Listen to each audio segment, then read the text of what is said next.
La conversión analógico a digital es un proceso clave en la electroacústica moderna, ya que actúa como el puente entre el mundo físico y el dominio digital del sonido. Este proceso transforma las variaciones continuas de voltaje de una señal analógica en una serie de datos binarios, 0 y 1, que una computadora puede procesar, editar y almacenar. El éxito de esta transición se divide en tres etapas clave: el muestreo, la cuantificación y la codificación. Para garantizar la fidelidad del sonido, el sistema debe adherirse al teorema de Niskic y emplear herramientas como filtros para eliminar errores técnicos.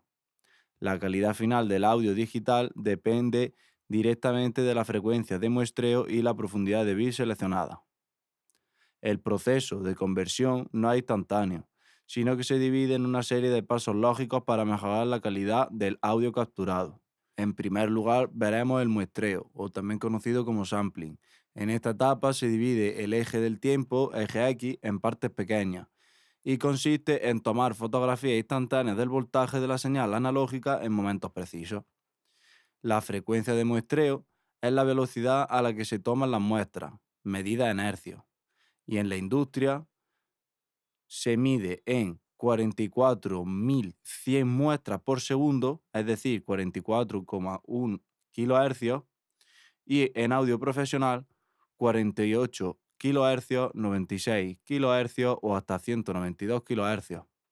En segundo lugar, encontramos la cuantificación. ¿Esto qué quiere decir? Pues que ya una vez definido el tiempo, se debe asignar un valor numérico a la intensidad o amplitud de cada muestra, y eso lo vamos a hacer en el eje Y. Dado que es imposible representar infinitos decimales, el sistema redondea la amplitud al nivel más cercano permitido por la resolución del sistema. La resolución determina la precisión del redondeo, y el rango dinámico, una mayor resolución, permite una mayor diferencia entre el sonido más suave y el más fuerte. En tercer lugar, vemos la codificación. Es la etapa final donde los puntos definidos por el tiempo y la amplitud se traducen a código binario. El valor cuantificado se convierte en una cadena de bits que el procesador puede entender. El teorema de Nikic y el aliasing. Para que la reconstrucción de la señal sea fiel y no tenga errores, el proceso de muestreo debe seguir las reglas matemáticas. Luego, el teorema de Nikic-Shannon establece que para reconstruir una señal sin errores, la frecuencia de muestreo debe ser al menos el doble de la frecuencia máxima que se desea registrar. Y en tercer lugar, el fenómeno del aliasing. Si la señal de entrada supera la mitad de la frecuencia de muestreo, se producen artefactos sonoros denominados aliasing. Estas son frecuencias falsas que aparecen en el rango audible y pues, degradan la señal. ¿Qué solución tenemos? Pues antes de llegar a la conversión analógico-digital, se aplica un filtro pasabajo. Este componente elimina cualquier frecuencia que supere el límite de Nikic para prevenir la aparición de artefactos. La precisión de la cuantificación está determinada por la profundidad de bits, es decir, el bit depth. Cada bit adicional mejora la precisión del redondeo y expande el rango dinámico del sistema. Una nota muy importante es que cada bit adicional añade aproximadamente 6 decibelios de rango dinámico. Por ejemplo, un sistema de 16 bits ofrece un rango dinámico de 96 decibelios. Ahora vamos a ver los errores de cuantización y dice: el proceso de redondeo forzoso durante la cuantización genera una diferencia mínima entre la señal analógica original y la digital, conocida como error de cuantización. A niveles de señal muy bajos, este error se manifiesta como una distorsión áspera. Para mitigar esto, se añade un ruido aleatorio de bajo nivel llamado dicer. Este ruido linealiza el error de cuantización, transformando la distorsión áspera en un siseo constante y casi inaudible, lo que resulta en una percepción sonora más natural. Y en la fase final, los valores cuantificados se expresan en lenguaje binario. En resumen, la transformación del sonido desde su origen físico hasta su almacenamiento digital sigue una trayectoria lineal y estructurada. Captación en un micrófono que recibe la onda sonora y la convierte en una señal analógica de voltaje. Luego el filtrado. La señal pasa por un filtro anti-aliasing para eliminar frecuencias no deseadas. Y luego el convertidor realiza el muestreo con el tiempo y la cuantificación con la amplitud. Por último, llega el almacenamiento. Los datos resultantes se guardan en un procesador o soporte físico como un archivo de datos, como es por ejemplo un WAV o en un MP3. La medición precisa de la señal de audio es muy importante en la producción profesional. En el dominio digital, la gestión de niveles se mide por el límite absoluto de 0 decibelios. Por encima ocurre el clipping digital, un fenómeno que degrada el audio.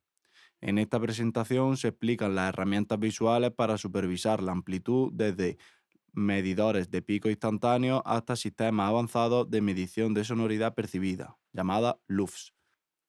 Un medidor de señal es una herramienta visual diseñada para mostrar el nivel de amplitud del audio. Su utilización es necesaria para garantizar la integridad técnica de cualquier proyecto sonoro. Sus funciones principales son control de volumen, para supervisar constantemente la intensidad de la señal; prevención de saturación, que identifique niveles que exceden los límites técnicos; optimización de la relación señal-ruido. Esta asegura que la señal sea lo suficiente fuerte sin comprometer la calidad; el ajuste de procesos, con la calibración precisa de niveles durante la grabación, mezcla y masterización; y por último, la supervisión dinámica, monitoreando las variaciones de intensidad a lo largo del tiempo. A diferencia de los sistemas analógicos, el dominio digital tiene límites estrictos y comportamientos específicos en la medición. Existen unos niveles y límites técnicos como el cero absoluto, que es el valor cero representa el nivel máximo posible en el entorno digital y no es superable; la escala negativa, que todos los niveles digitales operativos se expresan en valores negativos, de BFS; y el clipping digital, que ocurre cuando la señal intenta superar el límite de 0 decibelios. Las consecuencias del clipping pues son la distorsión fuerte y armónicamente desagradable, pérdida inmediata de calidad sonora y la generación de un sonido agresivo. El clipping es más evitable y perjudicial en digital que en los sistemas analógicos. La industria utiliza diferentes tipos de medidores, cada uno con una función específica basada en su tiempo de respuesta y el aspecto de la señal que analizan. Hay diferentes tipos de medidores. Está el Peak Controller, que muestra los picos instantáneos con una respuesta muy rápida.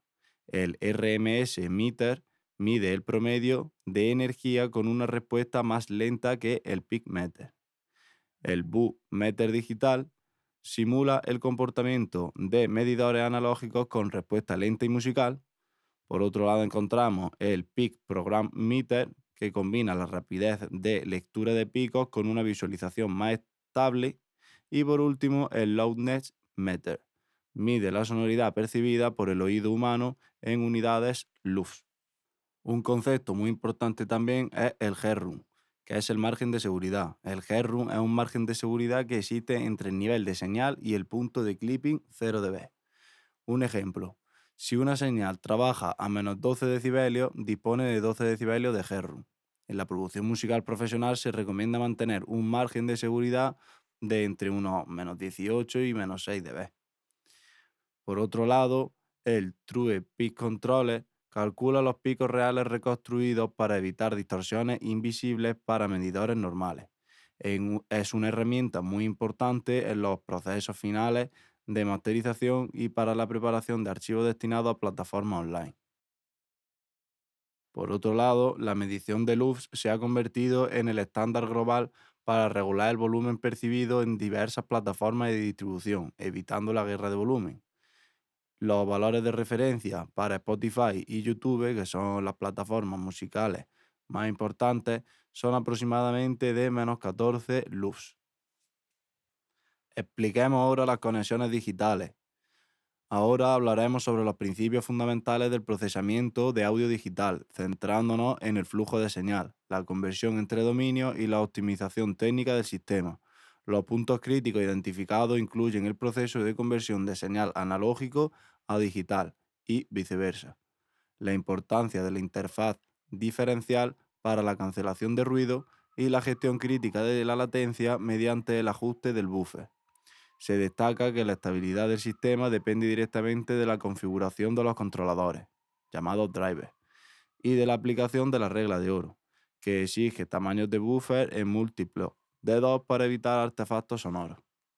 El proceso de audio digital tiene una cadena estructurada para transformar ondas sonoras físicas en datos binarios y los devuelve al dominio analógico para su monitoreo. Se identifican en las siguientes etapas.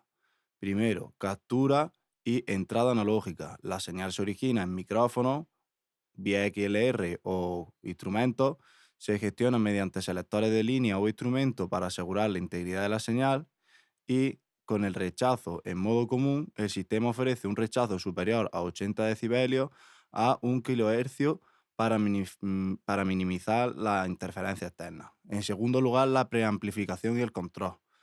El preamplificador de micrófono permite ajustes entre 0 y 60 decibelios y procesadores analógicos incluyen etapas de inversión de fase y modo de realce. En tercer lugar, la etapa de conversión y procesamiento interno.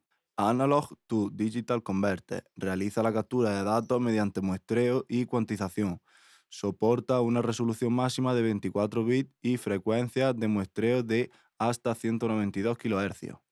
El Master Clock regula el tiempo de procesado de conversión para asegurar la sincronía.